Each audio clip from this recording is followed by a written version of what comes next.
السلام عليكم شباب، شلونكم؟ ان شاء الله بخير وصحة.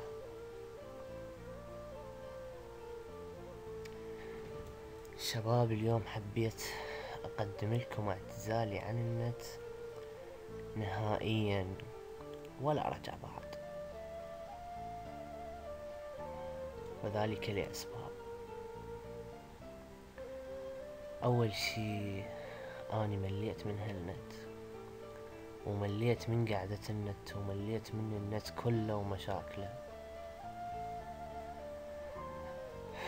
ثاني شي مثل ما تشوفون انتو طبعا الساحة فاشلة، بس اطفال الشهرة يعني يجيك مواليد 95 او 96 يقمز براسك، ودا يقمزوا الساحة الي والساحة ما ادري شنو. انت ايش تعرف من الساحة يا طفل الشهرة؟ نترك هاي على صفحة. ثالث شي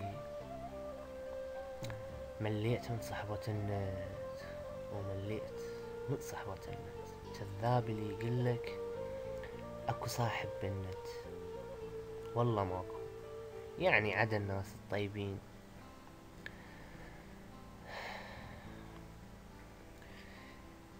يعني والله ما ادري ايش اقولكم. اني من 2006 بالنت لحد الان، لحد 2014، مو شوية طبعا. المهم اني حبيت اقدم لكم اعتزالي عن النت، وارجو من عندكم تسامحوني اذا فد يوم ضوجتكم او اذيت احد. يعني اريدكم تسامحوني، واني ادري بكم حتسامحوني اذا سمعتكم حكاية ما حلوة، ساعات عصبية، مسجاتكم.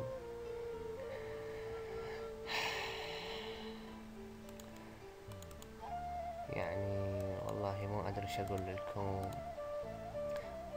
ويا جماعة الطائفية، جماعة السنة وشيعة، احنا اخوان، ما بيناتنا هالسوالف تعبانة، سني وشيعي، كلنا اخوان احنا.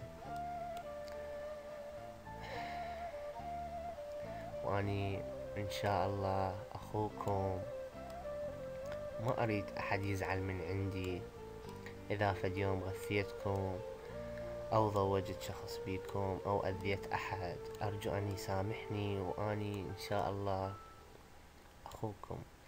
واني حذكر اسماء بالفيديو اللي هم اصدقائي، وما اتذكر فد يوم ضوجوني بشي. تحياتي لكم، اخوكم الملك الذهبي، مع السلامة. خلصت الحكاية وخلاص احنا في اخرها، وصلنا للنهاية وبالخير افتكرها. خلصت الحكاية وخلاص احنا في اخرها، وصلنا للنهاية وبالخير افتكرها.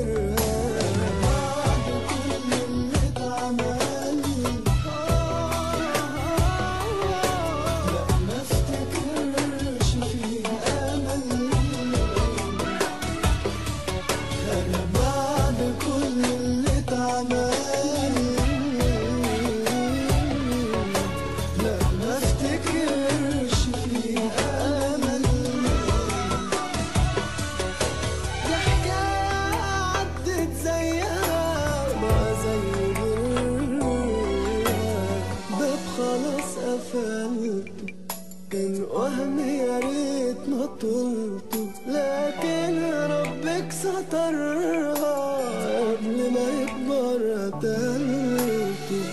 خلصت الحكاية